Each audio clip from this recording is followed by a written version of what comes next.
Hi, I'm Bre McAdam, court reporter with the Saskatoon Star-Phoenix, and this is the Docket, a video blog where I talk a bit about the court cases that I've covered during the week.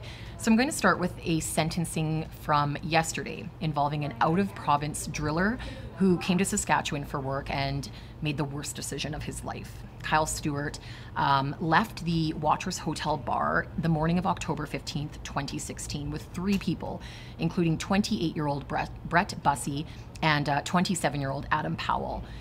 He was extremely drunk. His blood alcohol level was 2 to 3 times the legal limit, and he was going 140 kilometers an hour when he lost control around a curve on Highway 2 near Yonge just minutes later. Bussey and Powell were killed. Stewart and his passenger survived. Last year, Judge Shannon Metivier convicted Stewart of impaired driving, driving with a blood alcohol level over the legal limit, and dangerous driving causing death and bodily harm. Stewart had taken the case to trial, arguing that he pulled over before the crash and switched places with the other surviving man. And this is exactly what he reiterated to the victims' families right before he was sentenced yesterday in Saskatoon Provincial Court. And Bussey's sisters say the statement showed a complete lack of remorse and responsibility.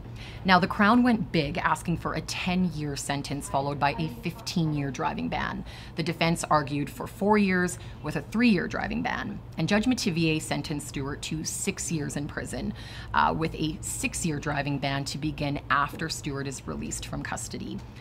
With enhanced credit for the time that Stewart has spent on remand, his go-forward sentence is just over 4 years. It's also interesting to note that Stewart is still before an Alberta court. He is charged with drunk driving during a break in his Saskatoon trial in 2017. He was out on bail at the time. This is just an overview of this case. So to read more details about the crash, about Stewart himself, and to read the heartbreaking victim impact statements that were given in court, please go to thestarphoenix.com. And I want to tell you about some appeals that were filed this month in connection with some high-profile cases that I've talked about before on the docket.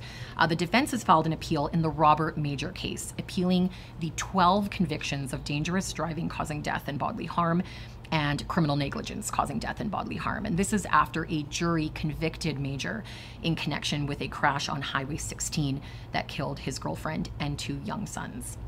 And the Crown recently appealed the first-degree murder and kidnapping acquittal of a 20-year-old woman who fatally stabbed Patrick Dong when she was 17 years old.